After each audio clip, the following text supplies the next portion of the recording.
What's going on, guys? Welcome back to the channel. So in this video, I'm talking about 5 very specific, super popular men's fragrances that I think are absolutely worth experiencing. You should spend some time with them and see if they're bottle worthy for you. Just because they're popular doesn't mean that they're not worth having, even though there's the potential, depending on where you work, where you live, somebody else is wearing it. There's a chance they're popular for a reason. But I want to dive into these 5, so stay tuned.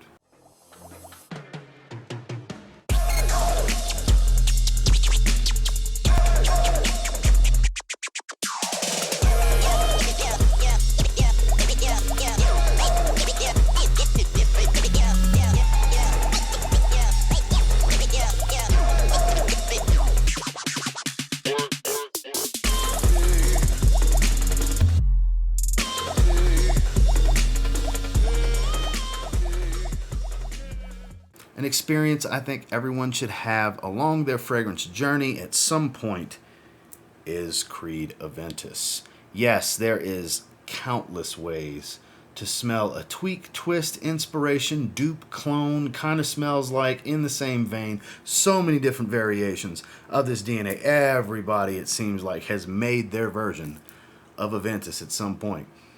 But to really understand what Creed was trying to do, you need to sample this. Now, don't get me wrong, it is a very expensive fragrance. Even at discounters, you're going to spend upwards of $300 for a 100 ml bottle like this. 50 mls, you're still going to spend over $200.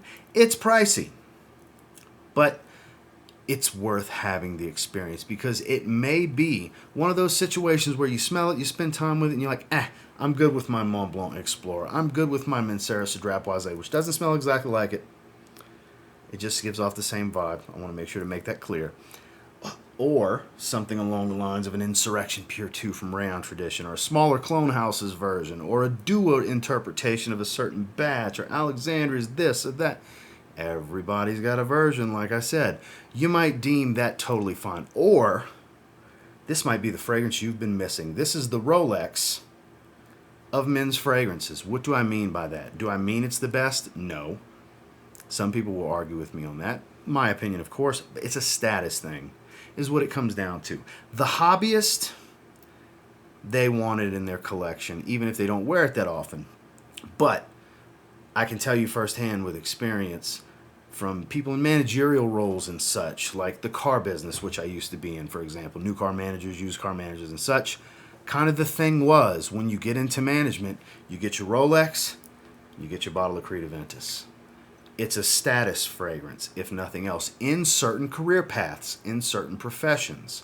And it's very, very well known and easy to tell that it's Creed Aventus you're smelling. Now, it could potentially be Armani, Club de Nuit Intense Man, that you never know. If you spend enough time with Creed Aventus, you can typically tell when it's the real deal. But there's so many ways to smell like it out there. But nonetheless, the point of this tangent is that everybody should get their nose on the real deal. Spend some time with it on skin. Yes, it's going to be pricey to get even a 2 or 3 ml decant from somewhere. Don't get me wrong. Or go out to Neiman's or somewhere, or Nordstrom, and go to the Creed boutique area and try it out. See if they'll spray it on your skin. I did that at Neiman Marcus with Creed Viking. They'll spray your skin. It's not just going to be on a test strip. I guess obviously it depends on the rep. But this way you can try it out and see what all that pineapple smoky muskiness, all the hype is. Is it really the ultimate masculine fragrance? Is it a boxer dropper, like that reputation it's gotten for some reason? Because that's a thing that more guys like it than women, which I've come across my fair share of women that like the way this smells. My wife, big fan of the scent profile. So it's a mixed bag. But the most important thing is you need to try it for yourself to see what it's all about, because it is an experience worth having. The modern twist on the modern man's signature scent. So Dior Homme 2020. Very woodsy, creamy, a little citric, spiced, but mostly a soft wood fragrance. Super, super versatile. They reinvented what the modern man smells like with the original Dior Homme back in 2005, the silver stem atomizer, with that beautiful makeup bag, lipstick, iris smell that was extremely polarizing but revolutionized kind of the way we look at men's perfumery from that point on, there's a lot that kind of spawned beyond that. There's been different renditions, there's been intenses and parfums and eau flankers that are fresher, and so on, and other houses that have done their version of the iris. Well, they reinvented the wheel again in 2020 and took the iris away, took away a lot of the sweetness and based it around more synthetic-based woods. Cashmere wood as it's known, Isoe Super, then you have some sandalwood and other wood, cedars in here, I believe. But as a Dior Homme purist, I was not a fan at first. I mean, I liked the fragrance, but I didn't love it because I'm the iris guy, right? But when you give this one some time and spend some time with it, it might end up being that go-to for you. I know that's been the case with myself as well as my friend Justin. He's gotten aware of this is his choice when it comes to just that versatile fragrance to just reach for when you don't want to think about what you want to wear. That's what this is good for, and that's why I encourage you to get out and try this one. You can go to Macy's and places like that, anywhere they sell mainstream Christian Dior fragrances. You can try this one out and get it on your skin, spend a little time with it, see what it's all about. Maybe it's a little too synthetic for you because there's a lot of modern woody synthetics here.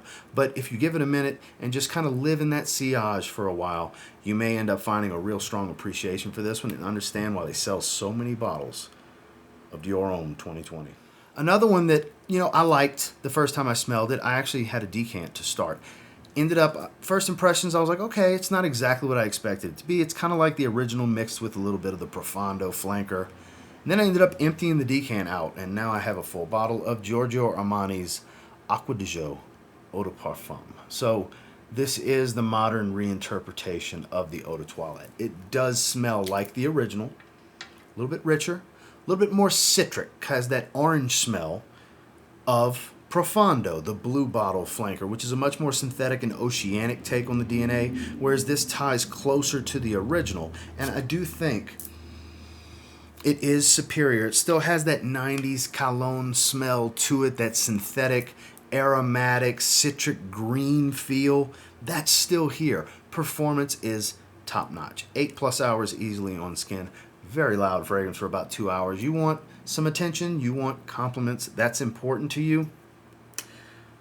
High chance, nothing's guaranteed, but high chance with fragrances like this. This is one that, again, it really ended up being a great release. This was the 2022 release. At the recording of this, we're midway through 2023, and it's one that I encourage you, again, just like the Dior fragrance, you can get out to Macy's and try this one on your skin, experience and spend some time with it, see what it's all about, because it's popular for a reason. It is that good. And I can tell you firsthand, wife's a big fan. Ladies like this DNA, guys. It's Acqua Eau de Parfum. Now, any of the three versions or concentrations, technically, of this fragrance will work. I encourage you to try them. So I kept going back to Macy's and trying all three on skin over and over until I decided, you know what, this is the one for me. Ended up buying a bottle at full retail from Sephora because it's hard to find these discounted. But Bleu de Chanel Parfum, specifically for me, was the one. If I was to get one, it was this one. After quite a bit of testing of all three versions, the Eau de Toilette, the Eau de Parfum, and this Parfum concentration, this was the clear-cut choice for me. This one still has that citric, lemony type of feel from the originals, but it's a warm wood fragrance. It's very cozy, smooth, and polished. Kind of the business professional's blue fragrance in many ways, because I think this one dresses up well with a suit and tie. Where Dior Homme 2020 that we talked about, they both feature a pretty good dose of Cashmere and Isoe Super, but this one is warmer, smoother, and a bit more citric overall, with a more radiant type of performance. What I mean by that, like there's a consistency to the warm, almost cozy-like feel to the sillage, but it's never intrusive, loud, or really outreaching to people. Like, to get, if somebody's going to tell you smell nice, they're kind of going to be in your personal bubble, or you will have walked by relatively close, because it is kind of a thick trail, because it is a higher oil concentration, but it's not real loud off of the skin. But it is one that I encourage you to get your nose on, because to me it is the best smelling. But if nothing else, the main point of this particular segment of the video is that you should try any version of Bleu de Chanel, because it kind of revolutionized the market. I think it was around 2010 whenever the EDT came out, and it really spawned what we've seen from these modern, mass-appealing, today's man's aromatic fougere, because they are classified as aromatic fougères, these blue fragrances. But to me, this is the best one as of the recording of this video, in my opinion, the best blue fragrance, but you can't go wrong with anything in this DNA. Get out and try any of the 3 versions of Bleu de Chanel. Last but not least, this is a darling in the fragrance community specifically. In the mass market, I would think it's got some pretty good popularity as well. This is a little outside the box for most guys that aren't hobbyists when it comes to fragrance, or collectors or enthusiasts. Just the average guy just looking for a new cologne.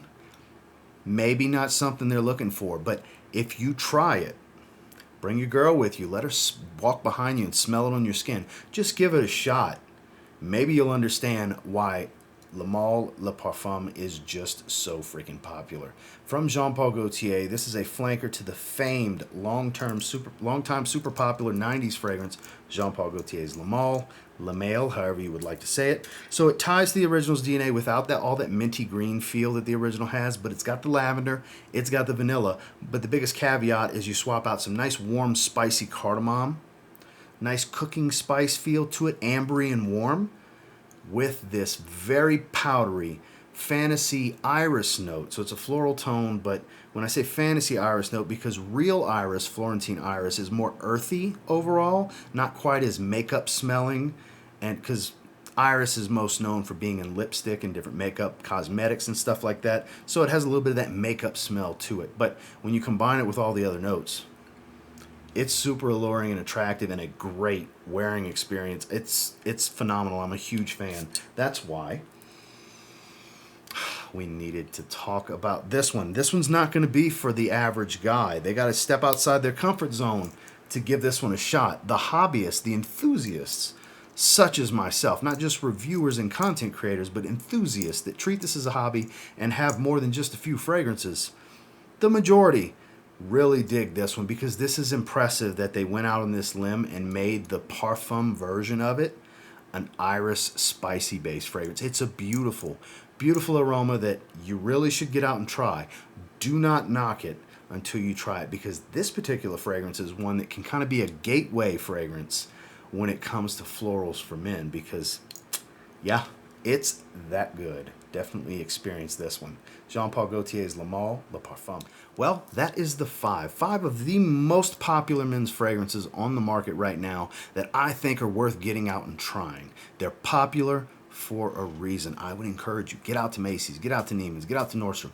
Go try one of those tester bottles at the counter. It costs you nothing but the gas in your car for the trip to the store. You should try it, and then go online and buy it from a discounter like one of the links down below and save yourself some money. And until next time, do me a real quick favor, go ahead and like, comment, subscribe, because I do appreciate all the feedback, and I love hearing from you guys. Of these 5, have you tried these? What do you think about them? So regulars on the channel, I know you guys have tried them. New viewers to the channel, I'm mainly talking to you guys, because my regulars, they probably have all 5 of these, to be completely honest with you. People that are in the community and into as a hobby, yeah, you guys probably have all 5 of these. But the newer people to this type of thing, and you're just seeking out some new cologne content and opinions and such, you should really try these. And until next time, I will say, if you do happen to try them and you give them a spray now, you might end up thanking me later. Have a good one, guys.